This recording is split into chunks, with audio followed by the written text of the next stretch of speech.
Hello and welcome to VeloFit Podcast.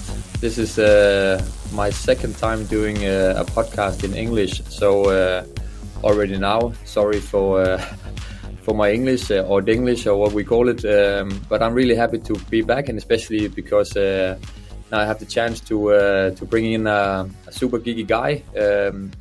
Today we're going to talk to Lennart Klein from MNSTRY Energy,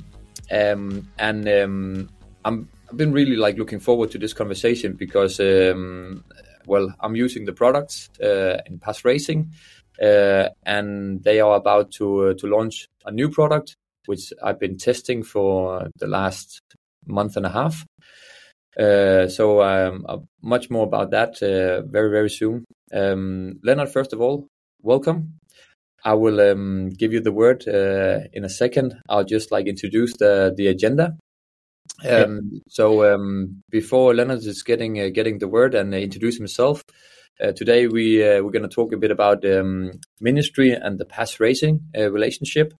We will also talk in generally about MNSTRY and their philosophy about creating the best energy brand on the market.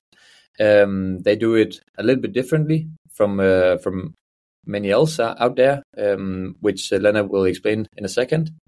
And then we're going to go into a bit deeper dive about energy in general, but also for sure the bicarbonate, which is for sure a big thing. So a long introduction, but welcome, Lennart. Can you start telling us a bit about yourself? How did you come into MNSTRY? Yeah, first of all, thanks for having me. Also interesting that you call it the Denglish as well in Denmark, because in Germany we also call it Denglish. Okay. So I hope my Denglish is also not too bad. Where should I start? As you say, my name is Lennart Klein. I work as the head of marketing at MNSTRY. I've been here for, let's say, 3 years now. The whole company has been around for about 5 years. So I joined very, very early. And actually, I think I was officially the first real employee as an office job for MNSTRY 2 years ago. And since then, we started the big challenge of building a brand in a kind of highly competitive market. But I'm happy to say that we are lucky enough to have a product that has a USP and stands apart a little bit, which makes life a lot easier, or my job a little bit easier in this very noisy market. And looking forward to going into some rabbit holes with you. As you say, I'm really interested in sports science. Always have been interested in cycling. I've spent ages on pro cycling stats. So I hope we don't go too deep into any rabbit holes. No, but we have the chance now. This is a podcast, so we have plenty of time to actually bury ourselves into a rabbit hole, as you say. But Lennart, as I remember, you're also a quite good bike rider. You do ride quite a bit yourself. Well, quite good. I do criteriums. I would say I'm pretty specialized in what I do. So I have a very high VLA max. And if the VO2 max isn't there, then having a high VLA max is kind of painful. But if the VO2 max is there especially for the crits that I do, it's local crit racing, so it was never on a professional level. But in Germany, it's the highest elite level in the crit area. So it's a 1K course, normally 80 laps. So that's what I can do pretty well when I'm in shape. But now I'm feeling age creeping in, or just less training volume. And the young kids out there, it's just amazing to see. They are so much stronger. They just come from a background of high level training, nutrition, everything from the age of, let's say, 10. Whereas, without finding excuses, but I had my first power meter at the age of 19 or 20. Did the whole stupid stuff that everybody did with not fueling properly on the bike, doing 5-hour rides with maybe 1 bar max and water in the bottle. So you can really feel that this new generation, you see it on the WorldTour level, you see it also in the local crits. It's just amazing how strong these people are. Now I can really feel if you don't have the time to put into training, then it gets pretty hard. So Yeah. I'm phasing it out a little bit, I would say. Okay, but I totally agree with you, because like all the knowledge is so much more available. So the younger generation don't need to do the same like huge mistakes as we've been doing. So Totally. I recognize what you're telling about, like 5 hours ride on water, and just really trying to starve yourself, and just like you feel like you're doing a really, really big effort, but the outcome is just like not there. So it's not there. It's minor, and then you can do maybe one thing. You can do this, maybe say zone 2 medium, but the explosivity just wasn't there for me in that period of time. And like I used to come back from a training camp and be super dead, have 2 or 3 rest days, and then have a really good day where I could feel like I could open the gas as much as I wanted until, let's say, a threshold or a little bit above. But everything else was just not there. And in hindsight, it's just like you go really low in terms of carbs and put your body into a hole, and then you refill for 2 days, and then you kind of have the energy again. Yeah. But it's a different sport now, I would say. Definitely, yeah. Well, I just been listening a little bit to Jack Burke, how to become a pro cyclist. Funny that you mentioned him. He was on Leopard, where I was the sports director for some years, and actually, Jack's super funny, super cool guy. Good storyteller, also. Good storyteller. We kind of found him when he was on Jelly Belly, a continental team in the US, and he did a good job, I think, in the Tour of Colorado. And I was responsible for the scouting on Leopard. So we brought him in for the next year for his first European season. And I have this really funny story about him. So, well, Jack always, we can see on Training Peaks already that he does the same rides every time. And he just goes to a mountain in Canada. He goes 4 hours there. He does his intervals there and goes 4 hours back, no matter what the weather is, freezing cold in the night. So he comes to Europe. We have our first training camp on Mallorca. And we do, I think, 4 hours. Everybody's then back in the hotel, and at dinner time, everybody's, where's Jack? So he just vanished. We found his bike missing, so he took his bike again, started riding and did another 3 hours, and set a new 30-minute or 60-minute PB. So that's kind of Jack in a nutshell. He just loves riding his bike so much. Super, super strong. The adaptation to the racing was tricky for him. That's, I think, why on like, let's say on a UCR level, sometimes it's hard. He had some good results, but not really constantly up there. But really funny guy. He's a crazy guy. Like also, the numbers he's putting out, like doing KOMs or on all kind of like crazy mountains. But one thing is numbers. A totally different thing is racing. Like that's. I totally agree. Anyway, he was also like talking about like this knowledge who's available now, and like people are getting younger. You see Del Toro in the Giro right now, 21 years. Like he's riding as he's been like doing this for 100 years. It's really impressive. Yeah. Anyway, so tell me a bit about how did you guys got involved with the PAS racing team, the gravel team I'm racing at? Good question. How it really started. I think back last year at the Trucker 2023, we had made contact with some riders from the team and sent out one of our tasting boxes. And the feedback that we got back was like really, really positive. And in the end, I think I got an email from Lars Moss saying like, hey, we got some amazing feedback about the products from our riders. Would you be interested in working with us? And for us, it was super cool, just because there is a really, really good fit with fast racing, but also with gravel racing in general, because like the need for our product is just so much there in gravel racing, which is 5, 6, 7, 8, or even 10, 13 hours long. And where your stomach really has to be able to tolerate a lot of product. So because tolerability or digestibility is one of our key focus points, it's just a really good match. That's kind of how it started. We sent some more test products to the team, and then met with Lars and Toby Kongstad later on in the season. And then from there on, I think everything really started. Cool. Are you still involved with BORA-Hansgrohe? Yes, exactly. Yeah. So on the road side, we work with Red Bull BORA-Hansgrohe, Tudor Pro Cycling, and Unibet Titema Rockets. That's the men's side. On the women's side, we work with Canyon Sondercrypto since this year, and I think for 3 years with Ceratisit WNT. It all started with Bora actually, because our product developer and co-founder Robert was the head of nutrition there for I think 8 years, from 2016 on till 2024. So that's kind of where everything really started, building the first products with them. Yeah. Cool. Can you talk a bit about so your philosophy? How is your approach to like creating energy, making sure that the stomach, the fueling, and so on is happy?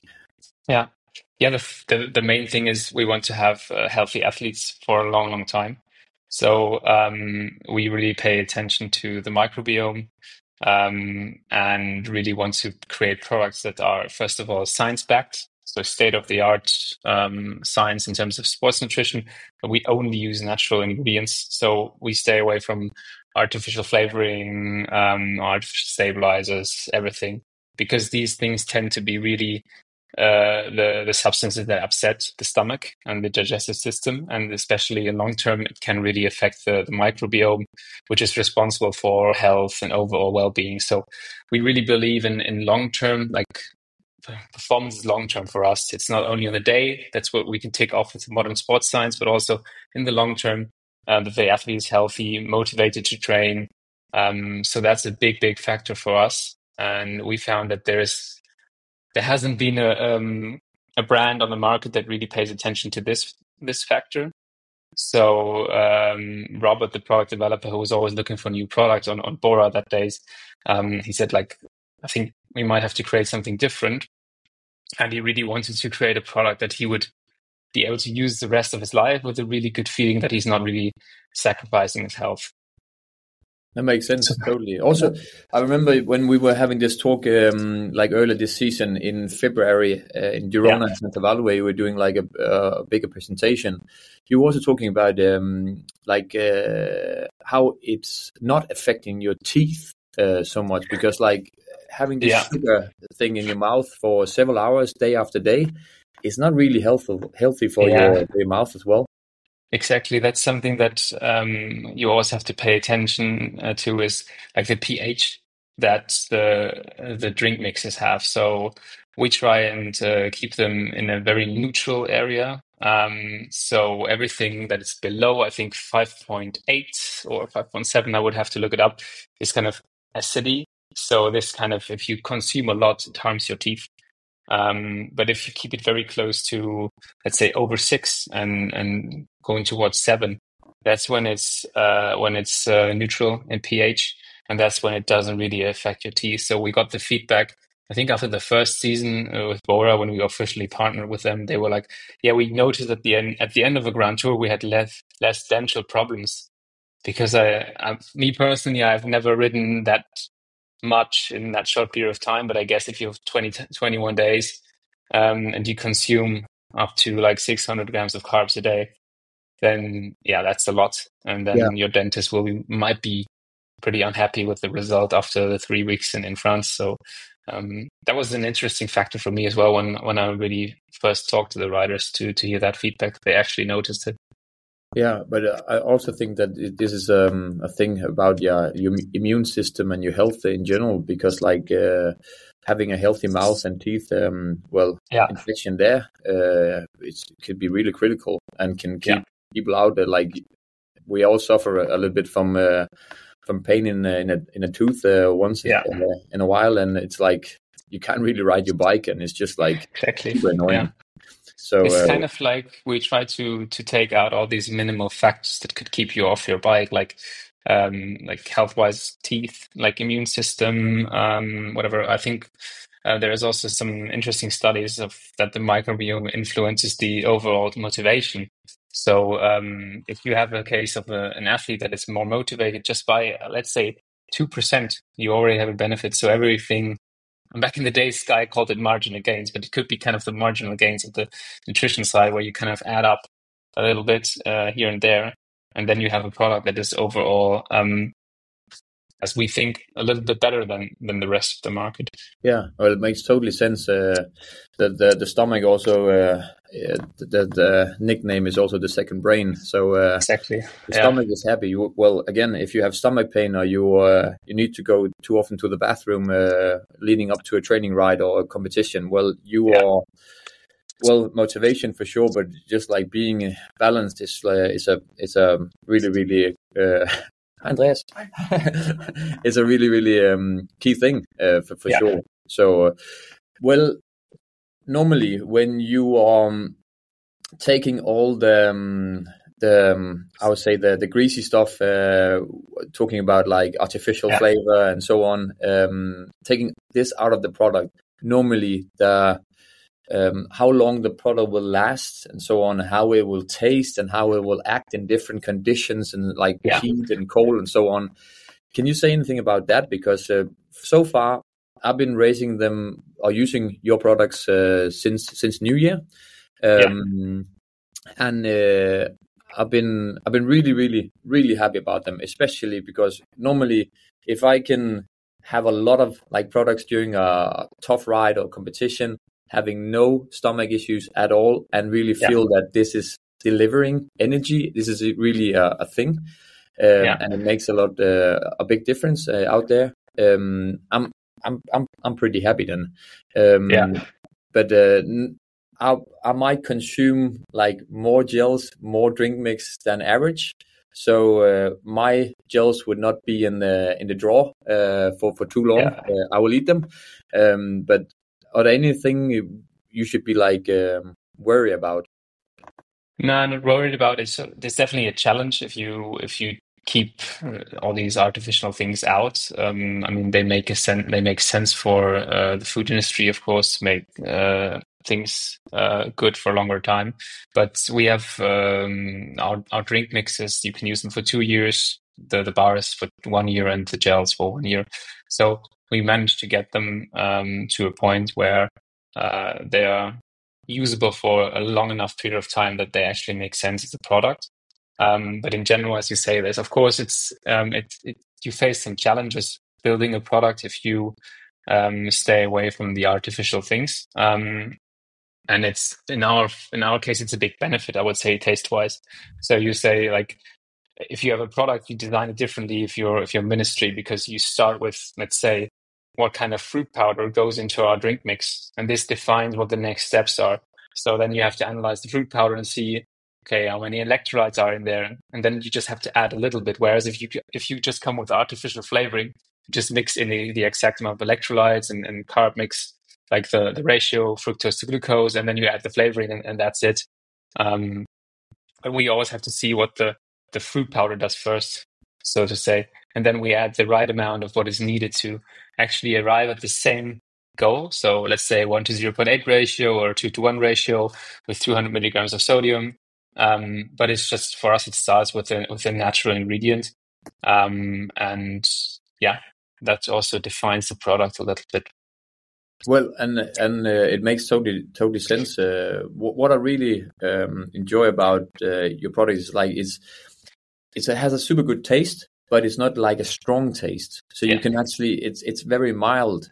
So you can actually you taste the mango, you taste the apple or whatever you have in, but it's just it's a mild taste. So it's not like you really need to like use water to clear your mouth afterwards.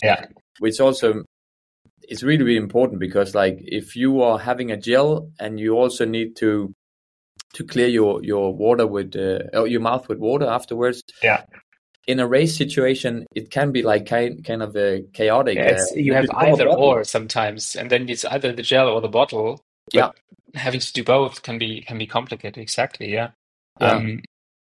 So I really like that. So it's not like too sticky or too like greasy in your mouth. It's just like really easy to digest.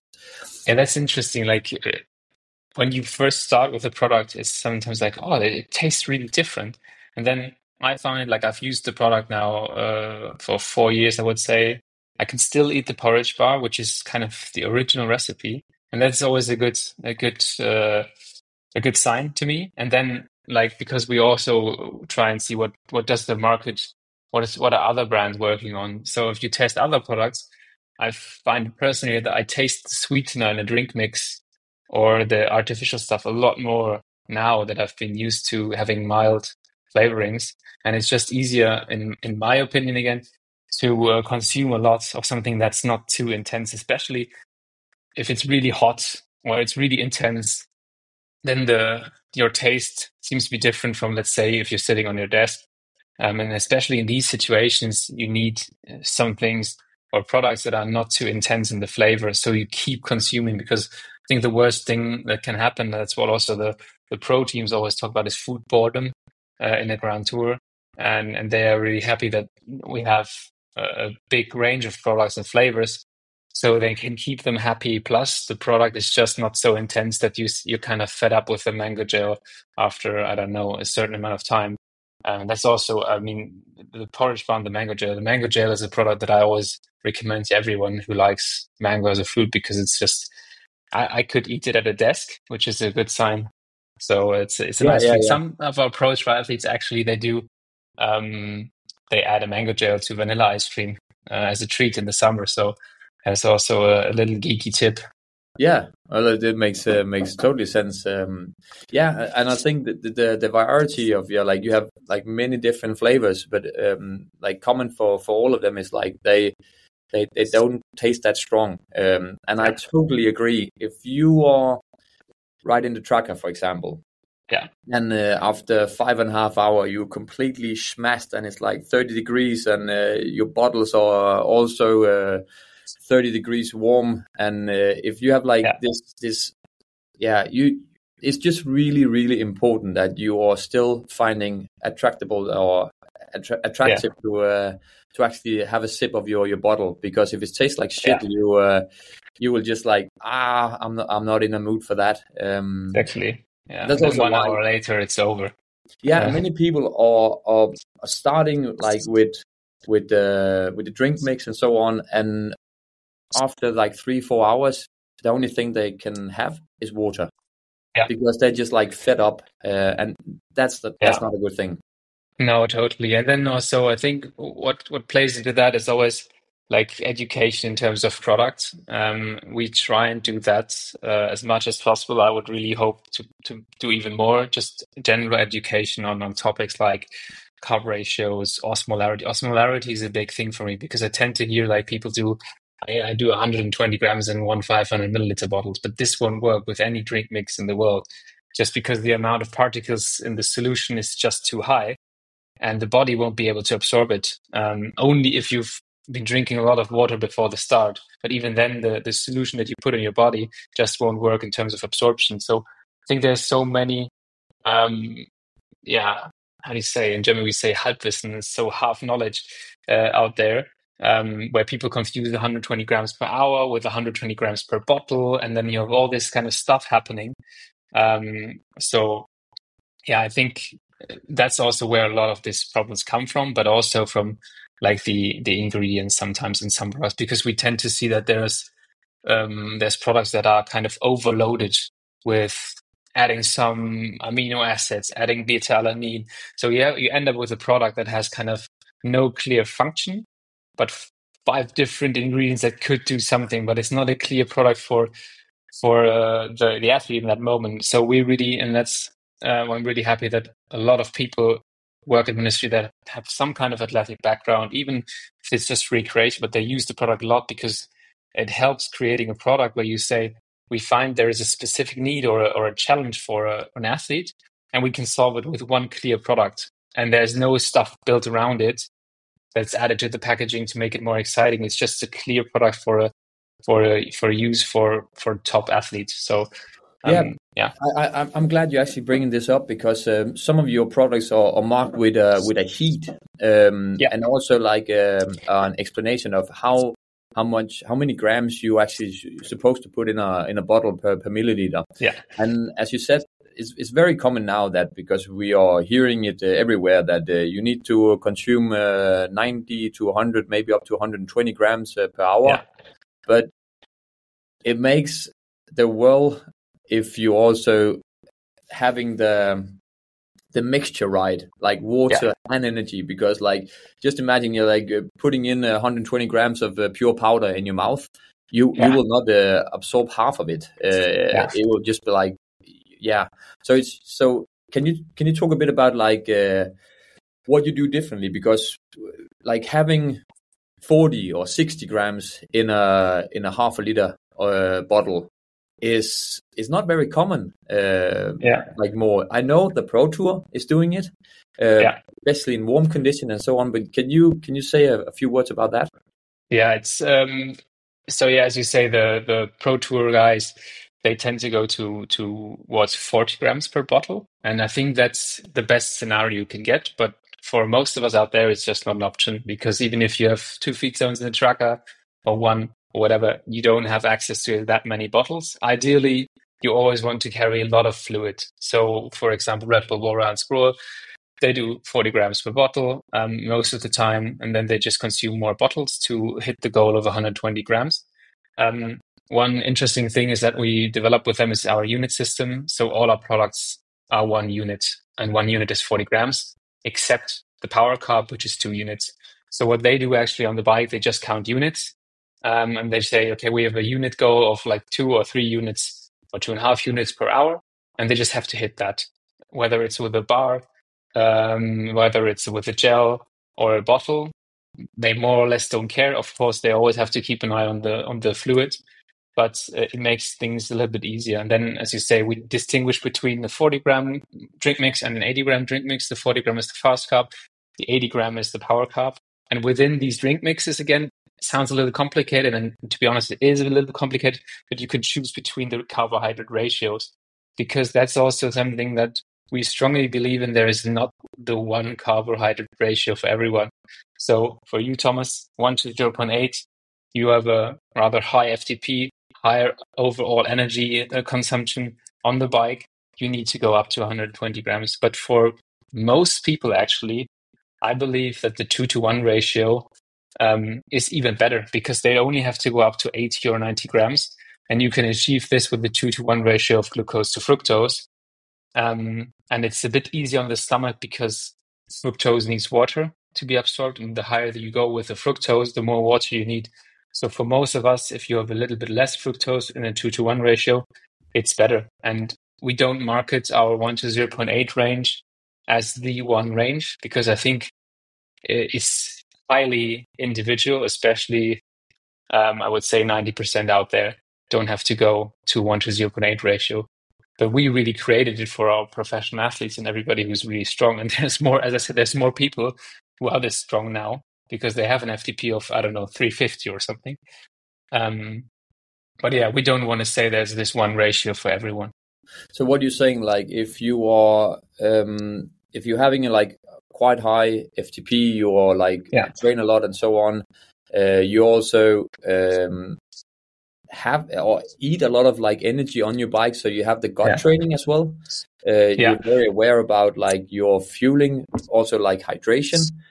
Then you can go up to 120 grams, as you say, and that's the 1 to 0.8 ratio. Exactly. If you go below and you have like a lower FTP, you consume less energy and so on. 2-to-1 is a better solution. Probably, yes. To go back into the theory, maybe because it's not really clear to everyone how these ratios work. So in the gut, you have 2 transporters for carbohydrates. One is for glucose and one is for fructose. And both tend to be able to take up 60 grams of carbs per hour. If you take fructose and glucose at the same time, there is findings that say the glucose transporter can even go up to 70 grams per hour. So in total, it would be 130. But that seems to be more or less the maximum at the moment. So what you try and do is give a little bit more glucose than fructose with the 1 to 0.8 ratio to completely saturate both these transporters and max them out. But if you don't need 120 grams, because let's say I have an FTP. If I'm fit, I would say 285. It's not a lot. So looking at the overall energy burned, I don't think I have to go up to 120. Like 90 to 100 grams would probably also be quite okay for me. If I can go higher, it won't hurt. But I think more or less most people are fine with the 2-to-1 ratio. That's then coming 60 grams of glucose and 30 grams of fructose in a 2-to-1 ratio, and then like you should be totally fine. You end up with 90 grams. Yeah. Well, and then it makes totally sense that when you are, well, it basically comes down to mathematics, like putting out the 300 watts for an hour. That's like 1150 calories. So you need to absorb more energy to get your system going. Yeah. So, and like doing 200 watts for an hour is like 720 kilocalories. So meaning that you need less energy to actually keep on going. That's why FTP also plays a role here. Exactly, it's relevant, and of course, the main part of it comes through the oxidation of fat. That's totally clear. But also, one interesting finding is that if you go too high with carbohydrates, you also there are studies that say you tend to suppress a little bit your fat metabolism, and that's actually the bigger part of the energy source. So the carbohydrates are, of course, really important, but if you suppress your fat metabolism a little, that's already really hurtful. So for somebody with an FTP of, let's say, 285, again, if I go to 120, there is a risk sometimes that I just overload, and in terms of suppressing the fat metabolism a little bit. So I would not really benefit from going really, really high. So it's actually. It makes totally different. Point with what you're saying, because when you're just looking into, let's say, 100 grams of carbohydrate, that's 385 calories, total. And if you're doing like, let's say, 300 watts for an hour, that's more than 1,000 calories. So meaning that this mathematic question, you will come out at least in 615 calories deficit. Yeah, you need to actually be able to do some fat oxidation, otherwise you'll be screwed. You cannot eat the amount of carbohydrates to actually make to make sure that this whole is level. So exactly, you will over time deplete so much that you need to slow down and rely more on your fat oxidation. Yeah, exactly. And then for example, if you do really, really long events like the Unbound XL or let's say the Tracker Adventure, it's actually what we recommend to athletes is more like 80 grams per hour, even if they're strong, because they are riding in a lower zone, because they're not going to be as close to FTP most of the time like you guys in the 200 do or the 360. So if they ride in a lower zone, they're really dependent on the fat metabolism. So we really want to keep that going. So we say 80 grams should be enough for you guys to actually keep the energy levels as high as you need them. It's funny because I talked to Magnus Barclay from the team, and we talked about Tobias Kongstad, who won the 360. And I'm not putting Tobias under the bus now, but I'm just really impressive of his performance. So actually, I'm clapping his shoulder, meaning that Magnus and Tobias was doing a long 300-kilometer ride 3 weeks before the Tracker. I think I saw that. Yeah. And it was insane. It was 37 average speed, crazy. Anyway, where they were going further than 6 hours. Magnus normally would beat Tobias in a 5-6 hour race. So Magnus is just he's phenomenal. Tobias as well. But when you are going further than 6 hours, then Magnus was saying Tobias is just on another planet.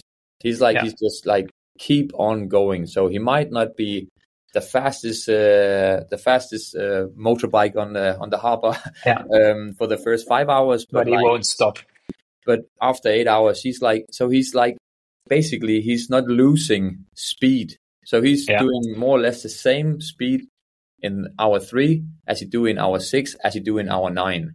That's why he's winning the 360. That's why he's also like a big contender for the unbound. Yeah. It seems to be a very Danish thing, to be honest. From our German perspective, you Danish guys are always like the big diesels who kind of don't lose. And it's kind of a quality that you always, what I admire is in the World Tour, if you have guys like, Michael Valgren or Magnus Kort, I think, is one of the guys who does more or less the same 5-minute power after 2,500 or 3,000 calories as fresh. So, and this is kind of also the quality that you need for World Tour racing, especially going into the classics. There's a lot of guys who can do, 6.5 watts per kilo for 20 minutes fresh. And that's also what you tend to see with amateurs. They seem to be very close to World Tour level sometimes, or elite riders.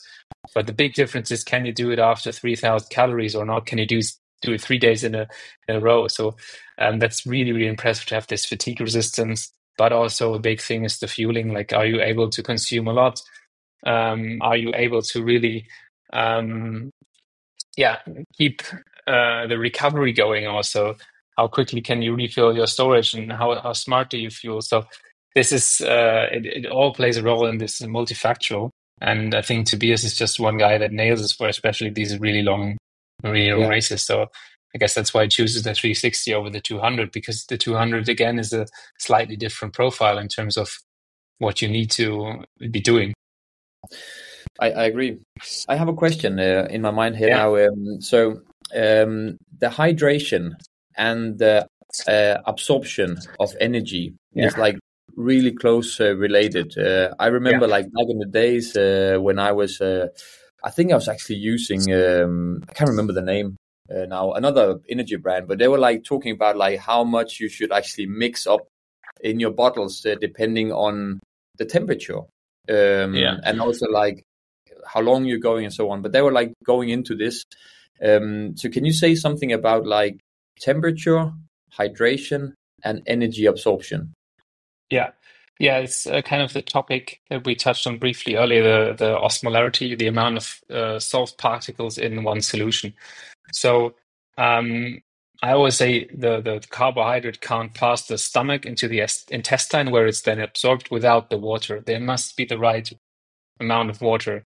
So if you just, as I say, do 120 gram bottles, you won't have enough water for the carbs actually to go from the stomach to the intestine. And you can kind of counter that with drinking some water before the start. You have already water in there. And then if you have a solution that is more hypertonic, that's more particles, then it kind of is balanced out by the water you already have. And then it kind of works, but it only works to a certain degree. And if you have hot temperatures, of course, you sweat more. So you already lose more water. So there will be less water in the stomach to actually help with the absorption process. So especially in the hot temperatures, always go dilute it a little bit more. Go for a 40 instead of an 80 gram drink, for example. Or maybe even go to a 30 gram drink and then have more bottles. That's what the pro teams do. And you can also see it with their bottle strategy. As I said, like Red Bull BORA-Hansgrohe does 40 grams most of the time. But when it's colder, they tend towards, like in the classics, they sometimes do the 80 gram bottles. Just because it's colder, you need a little bit less water for the absorption. You don't sweat that much. And also in the classics, it's better to have something more dense because you don't know how often you will be able to drink.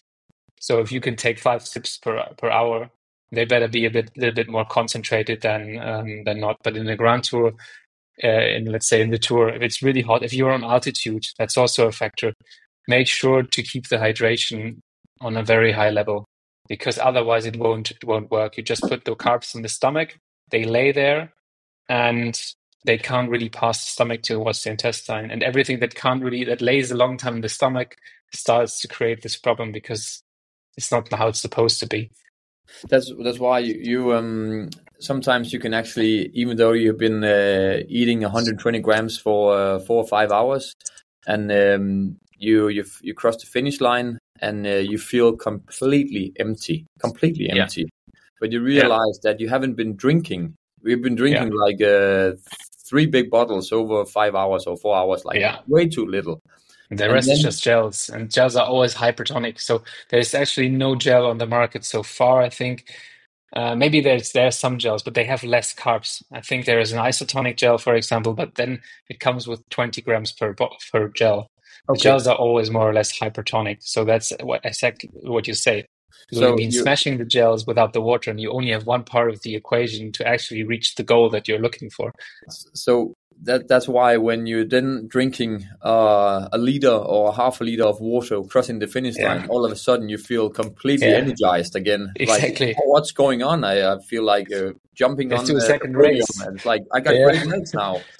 Exactly. The sugar bubble in your stomach is like it's released to your intestine and now absorbed. So I could say that I think people are very focused about like having the right amount of carbs on the bike right now, but they are still screwing up the hydration thing. Exactly. That they are not absorbing the energy, and that's why they still after 3-4 hours with 120 grams per hour still feel completely empty. Yeah, it's a really important point. And it's something we really try to tell people. Even though I would say we're a carbohydrate company, but of course we also do hydration, and there's also a really interesting hydration product coming soon. But please, everybody, focus on getting the fluids in, because without the fluids, you won't be able to maximize the effects. No, and the mathematic thing about like temperature, sweating rate, intensity, and also like concentration of your carbs. It's just like there's too many variables to actually get your head around. So it's basically learn by doing. Exactly. My point of say, I guess you can read about it and you can test and try, but you need to like try it out there. And if you go for 120 grams and a half a liter of bottles and you feel that the bottle is not working, then something is wrong.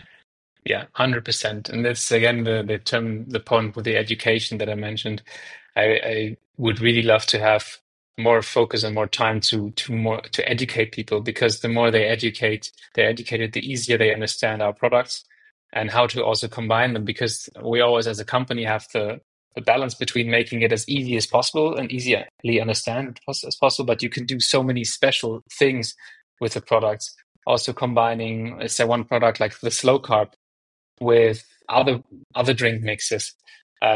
You can be really, really creative and effective with it, but it's really hard to break it down on a very simple level. So with all the different carbohydrate ratios and all the different types of carbohydrates, so fructose, glucose, then there's different maltodextrins, which again need a different amount of water.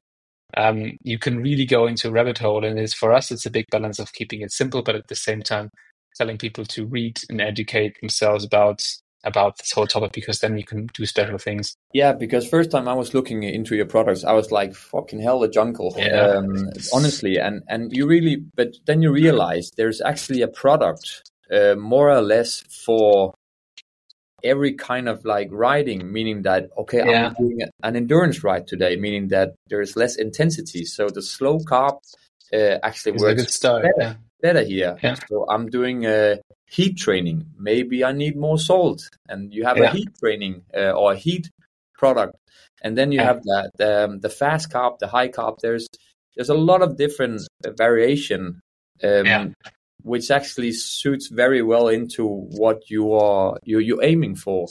And for me, that's the next level. That's more than the marginal gains, because now you can. Normally, I hear people like, if the engine is just getting energy in some way, it's running, but you can actually fine tune and optimize this. 100%. Yeah, that's true. Like I would also say it's still a jungle, but that comes from, I would say, many brands out there. If they stick to one carbohydrate ratio, for example, they can already symbolize their product range a lot. But as we have, especially in the drink mixes, we have 3 different ones. We actually also have a 4-to-1 ratio for everybody who's like, I don't know, recreational rider, or maybe just doesn't tolerate fructose that much. Then we have something for this person. But that makes it super complicated, having 2 different drink mixes in terms of 40 or 80 grams. And in each category, again, you can individually choose what your preferences are, what you're going to do on that day. And then sometimes some people say we focus too much on what athletes or like specific athletes need, but I truly feel like I like to offer everything, or to everybody. I would like to offer a good solution for whatever they are doing in terms of training, and then they can do like a progressive carb fueling, starting like with 40 grams in the first hour, doing that with a slow carb, with slow releasing carbohydrate, because the body tends to, if it's active, there's no sugar spikes in the blood, because like the adrenaline and everything just cancels it out. But in the first half hour or something, or if you're at rest, then still, if you consume carbohydrates and the sugar spike goes up, then you still have kind of a reduced fat metabolism. And then, for example, slow carb with a slow releasing carbohydrate, it doesn't reduce the fat metabolism. So the first hour we would recommend using slow carb, and then it's progressing from 40 to 60 to 80. If you do 5 hours, go maybe 100 and 120 the last hours, but switch to power carb, for example. You can be really geeky about it. But again, like, as you say, there is always a simple solution that works more or less, but you can then, with our product, start to fine tune for the last percent and last marginal gains. Yeah, for sure. And I just recommend that if you're going into the MNSTRY webpage, there's like a ton of information. But like if you really want to like dive into this, you please read about the information, because then all of a sudden it actually makes sense, and it's just like then the jungle is getting less or smaller. And then you just need to decide what kind of flavor you're aiming for. Yeah, we still have a lot of work to do, as you say. Like at least we launched a new website, making it a little bit clear. Before that, it was actually a real jungle, and we still have a lot of work to do to make it even more simple. But I think people will find their way around. For sure, yeah.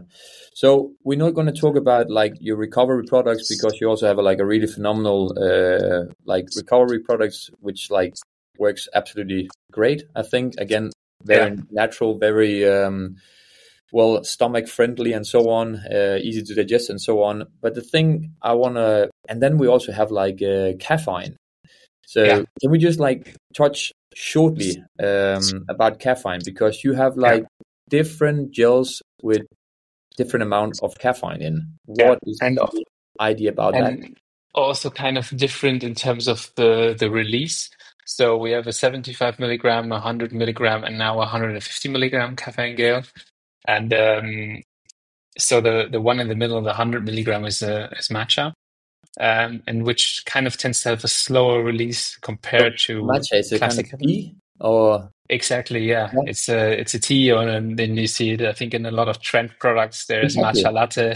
Yeah, exactly. It's I think it's green tea. Yeah, but that's not 100%. I'm not 100% sure here. But yeah, then it has a slightly slower release in terms of the kick that it gives the rider. And the first two gels, so actually we have some work to do here. So the first two gels, 75 and 100 milligrams, are a 2-to-1 ratio, but the 150 milligram caffeine gel has a 1-to-0.8 ratio. And our goal is to, of course, have 75, 100, and 150, and then in the two ratios. So for every rider in every situation, you can kind of play around with how big shall the kick be in terms of caffeine. And then you should have a product for every scenario. Okay. So the 150 milligrams caffeine, that's not matcha, that's more lime. That's lime. Exactly. Yeah. Okay. I didn't know about that, but cool. So are we like the amount of caffeine? Can you say something about like how much you are like recommending to digest? And normally I could, my point of view, I would do like 150. Sorry for the noise, but anyway, I would do like 150 just before the start. I tend to also have like coffee and breakfast, but like do smaller amount like on race days, because I don't want to be too full up. And then like 10 minutes before the start, I do like 150 milligrams of caffeine. And then I actually race normally for a couple of hours, up to 2-3 hours. And then when I'm going into the final, like the final 2 hours of the race, let's say it's a 5-hour race or 6-hour race, I start like adding up caffeine again. Yeah. Because I know also like you would normally have like the spike of caffeine within a half to a whole hour. Yeah. And then it will actually last. That the half time of caffeine is, I believe, 6 hours. So you actually have like the quite a large amount of caffeine in your blood for quite a long time. And then I just like add up to make sure that the caffeine is still there in the final. Is that a wrong way of doing it? I don't think so, no. The question is always, I think, a little bit individual, how much you want to do before the start and how big the gap is. And when you start to kind of experience a slight drop, even if it's not in blood level, but just also in feeling. I have to say, I don't have the actual knowledge to really touch on that, but I think the strategy that you just mentioned would work well. It's just, you have to define, there's a period of time where you have this drop, or you could have this drop, and then you have to counter it in a certain way. I think up to 600 milligrams you can consume in a race without any problems. That should be for everyone. I actually, not by mistake, but I packed the wrong gels for the Tracker 200. So in the end, I ended up like eating 700 or 800 milligram gels. So that was already a lot. And it also worked fine. So I think 500-600 is fine for everyone. Okay. I was really angry after 2 hours of racing the tracker because I didn't feel like super good for the first 2 hours. Also just like being a bit unbalanced, a bit of like health issue leading up to, anyway, a lot of excuses. So I just like was starting to eat the caffeine gels. So I was like pulling them out of my pocket in the end. I almost had like a gram of caffeine for 6 hours. And the funny part was like, I felt really good, like, especially in the last part of the race. I was going fast. I was having like a good feeling. I was really able to push hard on the climb as well. But I didn't have any stomach issues. I didn't have any cramps. Normally like caffeine and cramps and stomach issues, like the big subject about that. They come together sometimes. I agree. I also did 3 caffeine gels in the last hour race once, and I kind of was expecting something to happen. But nothing happens. I was like, okay, I'm taking a risk here, but it's going to be a bunch sprint and it's a good race for me. So I'm just going to do 3 matcha gels in the last hour roughly. But it worked out 0 problems. And the experience I had before with caffeine gels in the past, there was always some kind of problem with the stomach at a certain point. So anyway, the next big subject is bicarbonate.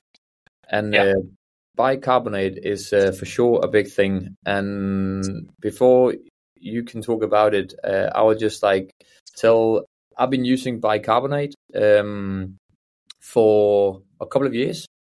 I've been doing the loading thing, and you can like go a bit more into that. I've been having on and off issues sometimes with like a bit of like stomach. This is before I've been using MNSTRY because you also supplying like with the loading thing, and now a gel is coming up. Anyway, but I think it really, really plays a big role if you have a super intense start. So we can go a bit more into the theory behind bicarbonate in a second. But normally when I do the loading and doing a race with bicarbonate, I don't feel the chain that much for the first couple of hours. I really feel fantastic, especially on the hard part of the race, like the hard efforts, like the clearing capacity after, so I can do like several hard efforts just in a row. I would say I really need to pay attention to my power meter, because normally I can go a lot deeper, but it comes with a bill. So you can bury yourself the first 2 hours, and then the bill is coming, and then you're feeling quite shitty because you just been going a lot deeper. So my experience is like, if you do bicarb, you'll probably feel fantastic, but don't go too deep. Meaning that spend your energy wisely. I feel like I've been using bicarb a lot because for the crits I do, it's like the perfect weapon, especially with the high VLA max. So a high lactate production, or with that a high H+ ion production that comes with that. So the one thing that bicarb does is it buffers the H+ ion. So it affects the pH value of the blood, giving you a little bit more of buffering capacity. And the first time I took it, I was actually really, really impressed, and it was a bit scary how big of a difference it is. Especially, I think, if you're doing something like a crit or a fast start in a race, and you tend to produce a lot of lactate. So that was actually the first supplement I took, and I haven't really been taking many supplements in my life, but that was like a big wow effect for me. And as you mentioned, there's one big thing: you tend to feel like Superman and race stupidly. So really keep an eye to the power meter, and then start to already reflect on, okay, I'm feeling good, but I have to keep my powder dry, because there's an attack going, you can just follow it. There's another attack going, and you can just follow it. And then in the end, you pay the price because, again, you expend more energy. You need to keep a closer eye also on fueling, because you're burning more carbs. So fuel even higher is one big recommendation. And it's kind of like you always have a good day if you take it, or most of the time, I would say, and you can kind of plan it. And it now sounds like some really strange substance, but bicarb is just a salt. That's also important. And of course, I totally understand, so far in sports, the preloading with bicarb has been done with powder or capsules, and especially swallowing capsules or pills in endurance sports feels shit, to be honest. Kind of, because it's strange in the beginning. Like it just looks weird, and as an athlete you need some time to really get used to it. Again, it's just a salt, and then it buffers the lactate, but it's kind of a weird way, or it feels weird as an athlete to take 15 pills before an event. So when you are doing a really hard effort, you are producing like a lot of energy, and with the energy it comes like a big amount of H+ ions and a lot of lactate. And the thing is, like, if you need to have these H ions out of the cell to actually be able to keep on contracting your muscles. So, and the lactate is actually helping with this process. But if you are having a high amount of bicarbonate in your blood, the speed of this process is actually going faster, and you can buffer more H+ ions in your blood, creating a better pH environment in the cell, so you can keep on like using your mitochondrial and so on. So everything is like, as soon as the pH drops a little bit, everything is just like going slower in the cell. Basically. Exactly. And the funny thing is, you tend, of course, to find a higher lactate level in the blood. So I actually did a test where we compared like power outputs and then lactate levels. So we did a RAM test, I think. And in the end, the people, of course, went further, but they also could go to like 18 millimole of lactate instead of 14. And then, of course, you think it's a higher lactate, but it's not a problem, because the level is just in the blood, and it's not in the cell where it actually stops the muscle from working, but it's pulled out really quickly. And this is kind of this bicarb effect that you have, and it feels really nice racing with bicarb. Because again, if the pH is more neutral inside the cell, intracellular, the cell keeps on working, and then the RPE, like the sensation you have in your muscle, even though your lactate is higher, is lower. So that's why you feel like Superman. Exactly, yeah. And coming back to the topic of the preloading, so with around bicarb, they've been using it in endurance sports for a long time, like in the 70s and 80s.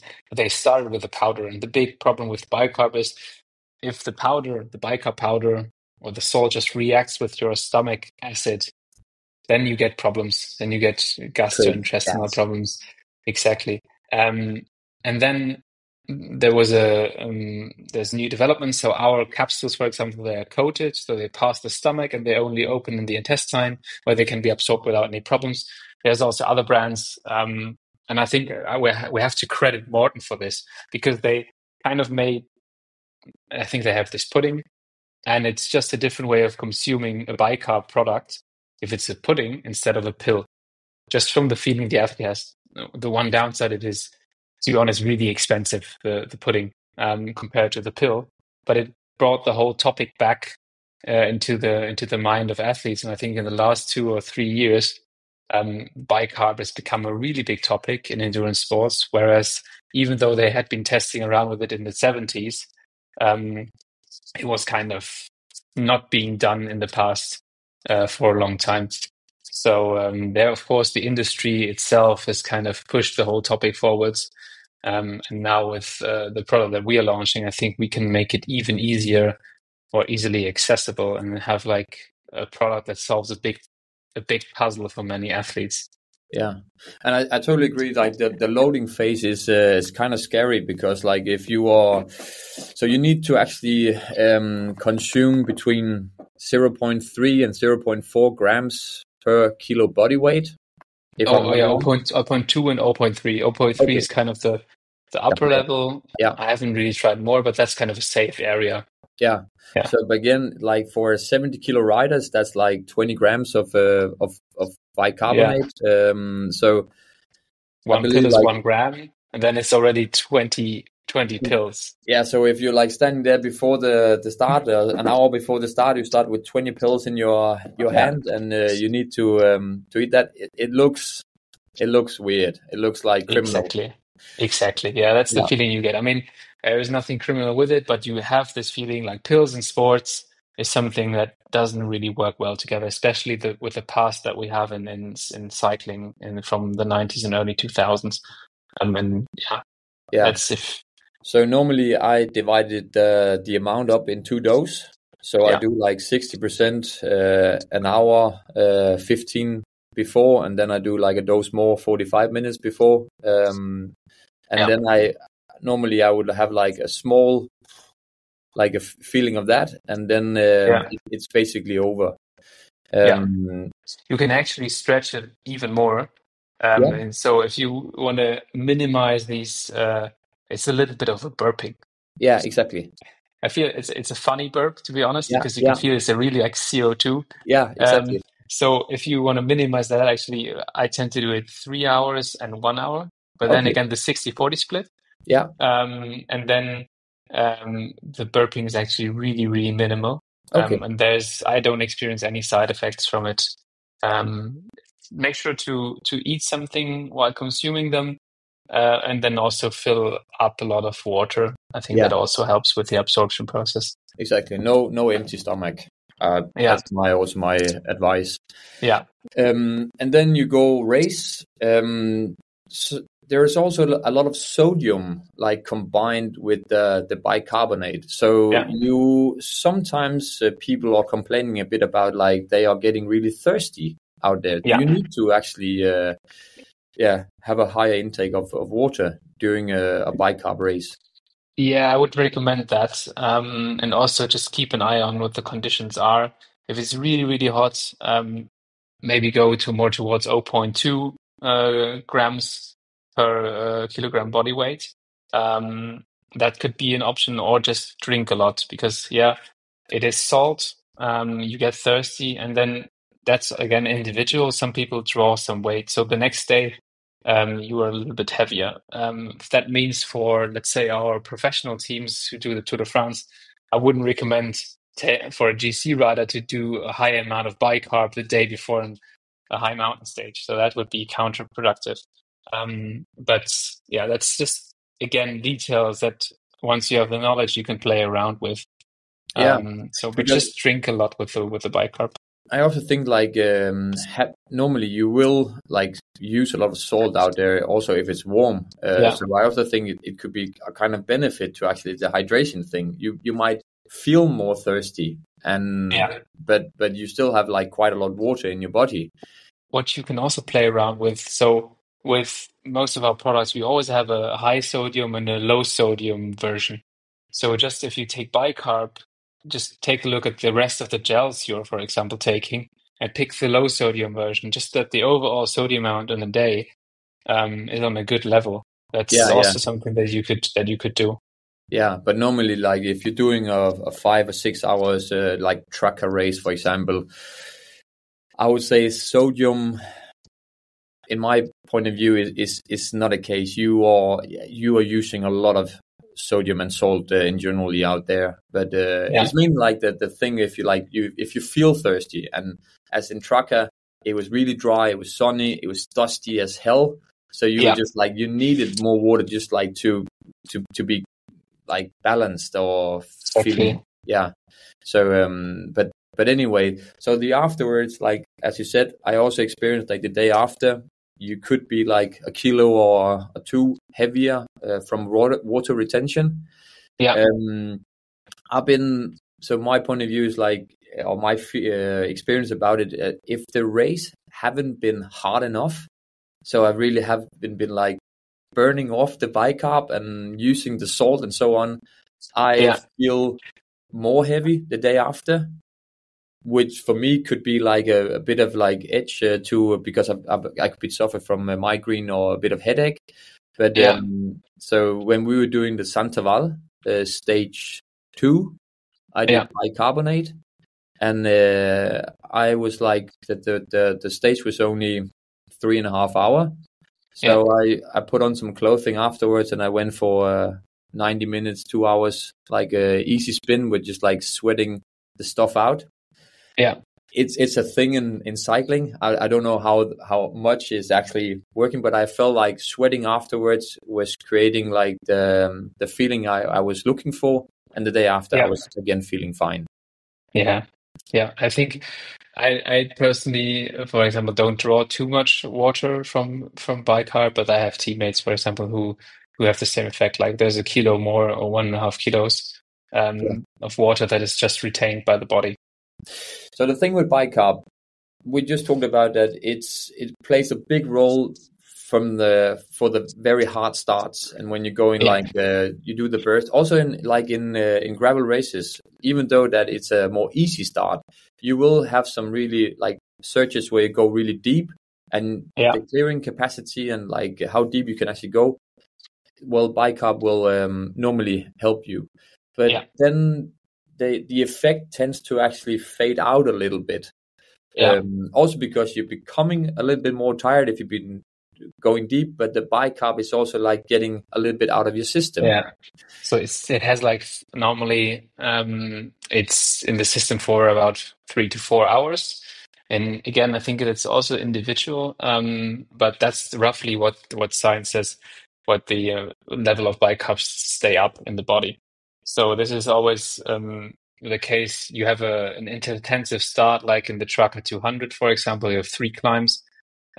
You would really need the bicarb for it, but then there is a long flat passage where normally you're in a group and you just roll around for 2 hours, and then you have this intensive part again where you go with the next longer climb, and that's when the problem is you have been burning some matches in the beginning, maybe you haven't fueled properly, that's when and the bicarb is dropped, then you could kind of get in trouble. So even if you get the fueling right, and if you race sensibly, the feeling might be a little bit worse because you just lose this clearing capacity. And this is always like only if it's on the mind, but it's a problem for the athlete. And then you have to find a way to refill this bicarb level, so keep them up. And that's for example, you could see it in the World Championships last year on the road, where you have a video of Mike Woods kind of eating a pudding or whatever in the race, having to put his neck backwards and he can't see. So this is kind of like a big on the bike, exactly. So in the middle of the race, because or that it might have not been a refueling of bicarb. It might have been a strategic timing of bicarb to actually just start with it. But it's always been a challenge to do it so far. So, and especially for an athlete, like for most athletes who don't have access to a team car, it has been impossible to actually do it. So we've been really working on this because I know this feeling from the past, and I was that like we might just have to find something to keep it up. So we created this gel, which we are now launching. And I guess when this episode comes out, it's already live. And we found a way to encapsulate the bicarb, which is really important again, that it's not reacting with the stomach acid, and putting it into a gel that has 40 grams of carbs and 5 grams of bicarb. So actually you can either strategically start fueling with bicarb. Let's say you have Unbound, maybe the start isn't too intensive, but you really want to have it for the final. Then you can just start strategically fueling with 4 bicarb gels in the race, and then have the effect for the last 2 hours or 3 hours, for example. Or if you have an intensive start like the tracker, you can just take 2, it's like 1 per hour in the flat middle part, and keep the levels up so you feel really good when you go into the next climb. And this is kind of like, it's a really nice strategic angle, and it also helps getting the carbs in at the same time. So you can do the preload thing if you want to, and then you can add in a gel after 3-4 hours to maintain the level of bicarb in the blood. But you can actually also use them for like reloading, as you can actually have them. With no preloading, you could start the Unbound, then kind of race with, I would call it no filter, no better perception of the body. Yeah, like you don't feel like a Superman, and you can maybe race a little bit more sensible. And then after 4 or 5 hours, you can start taking 1 or 2 gels per hour, which is like 5 grams per gel, and then kind of move towards the level that you need, and then have the bicarb effect in the last 3 hours. Wow. So this is something that also a funny story that we have a partnership with Julian Alaphilippe, and I met with him, I think, before Liège, and asked him if he had any feedback, anything that was missing. And he was like, I just would really like to find a way to reload bicarb in a race. And I was really happy because that was something that we've been working on.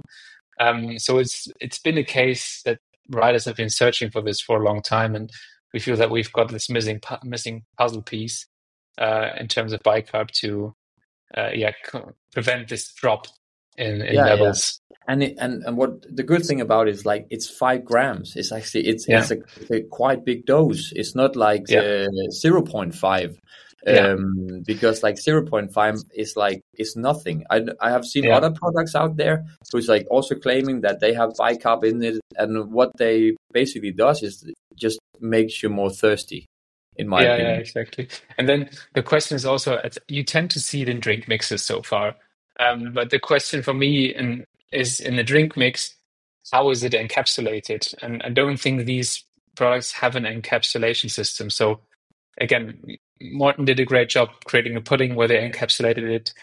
We've got it in real capsules, but there's always has to be a level of encapsulating. Otherwise, the bicarb could react with the stomach acid, and then it can be gone.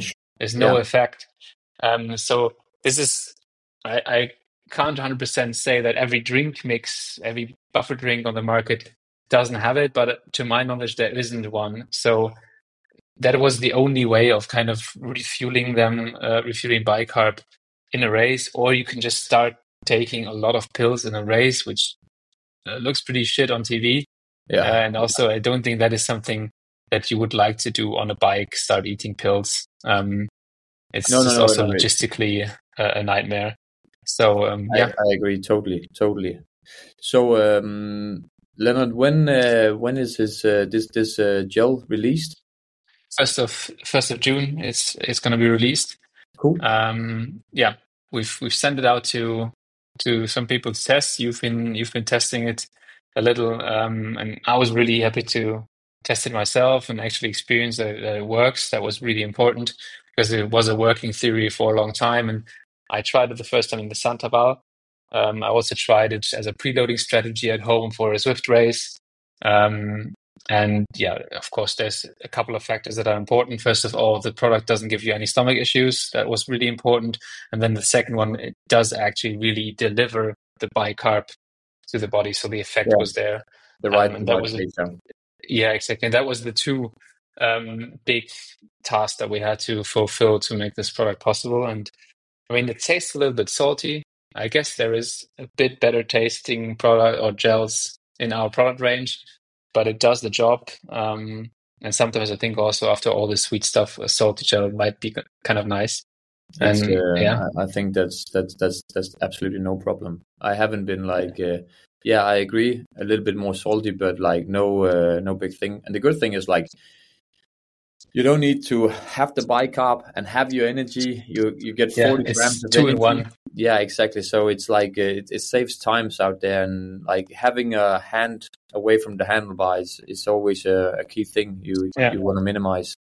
So, yeah, exactly. So I'm really happy about it. And again, like, I'm a bit sad. It's coming out. I think you should be working internally a bit more, maybe a couple of years before releasing it, because I think it's a really good weapon.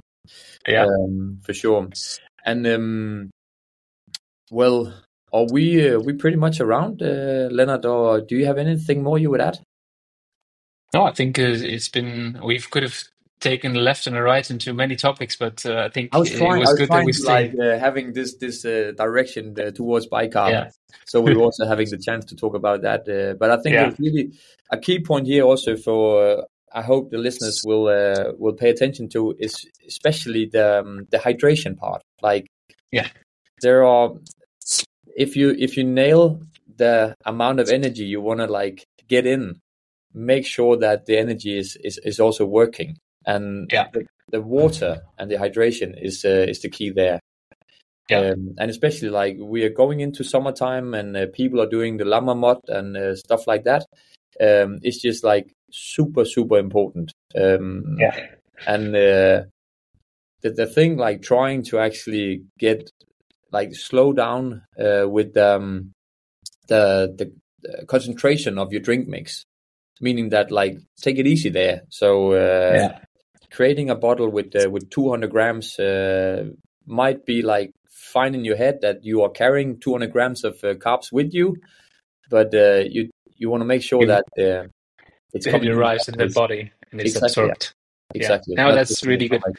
And it's also kind of a cliffhanger to the next product that we're really excited about, and that will, I think, be released in July. So, and that has like a real focus on hydration, just also to focus on raw water retention. And I will make sure to send some test products to you, so great. you can give the feedback in the development process. Because like in August we have a national round of the gravel race here in Denmark. There's like four like races where we're doing the last one in September, where we are hosting actually, and then we have we're gonna do the Swedish UCI.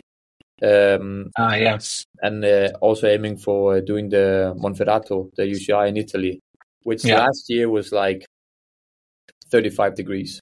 So that can be helpful there. That I hope so. So another secret weapon that's good.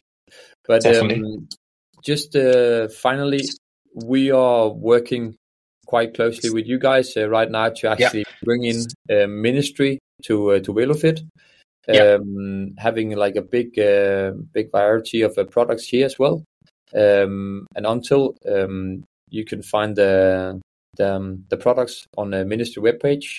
I think it's MNSTRY.com. I'll put it in the short notes afterwards in this podcast. We actually translated it into Danish. So, but if you find any spelling mistakes, we had a Danish local go over the wording, but if you find any spelling mistakes, just let us know. I'll do that. So that's really great. But Lennart, thank you so much for participating in this podcast and bringing in all your knowledge. I think it's been really beneficial. There's a lot of like good stuff. I hope people will find interesting and learn from. So thanks for having me. It's been great. You're more than welcome.